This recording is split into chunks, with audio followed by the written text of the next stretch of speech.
galatan sinjeda maqaa kee nan faarsa faarsu koo si yarsu sifata uwarsa galatan sinjeda maqaa kee nan faarsa faarsu koo si yarsu sifata uwarsa kan kee narraan dhumu mal jedhee mallisa gaarummaaf tola kee ol qabee mul'isa kan kee narraan dhumu mal jedhee mallisa gaarummaaf tola kee ol qabee mul'isa.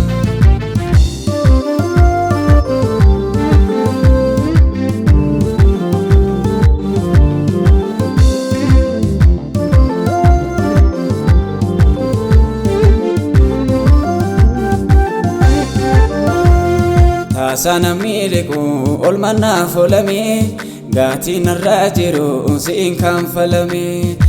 sana miliku olmanna folame gati narrajiru sin kan falame ankiro heduda bayuma bayate kuno si farfada itti dadabale kankeo heduda bayuma bayate galatan sinjeda itti dadabale.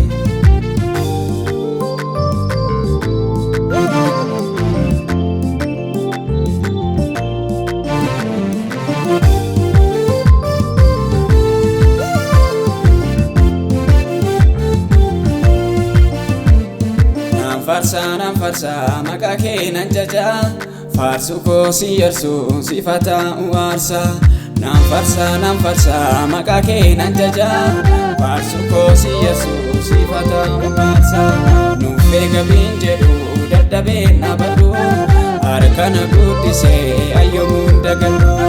nuufee gabiin jedhu dadhabeen nabadhu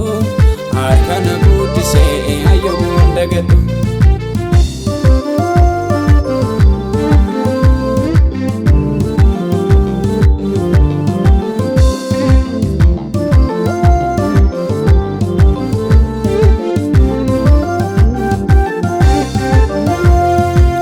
Sinan kaba abanan daganne harki kee jaalala nabusee nan ganne taasumaan dagadhu gargaara harka kee namaan irraan ufatu danda'an harka kee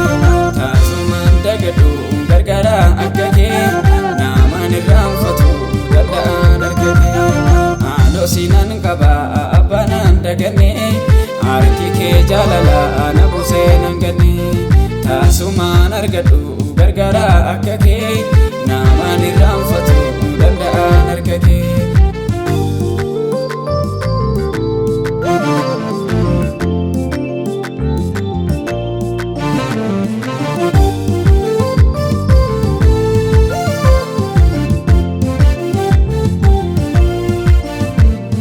Oolmaan kee hedduudha maal jedhee mallisa ammuma naa galee ol qabee mul'isa tola kee baay'atee danuu dahoo yeroo aduuf rakkoo sinnaaf taahee dahoo tola kee baay'atee danuu dahoo yeroo aduuf rakkoo sinnaaf taahee dahoo.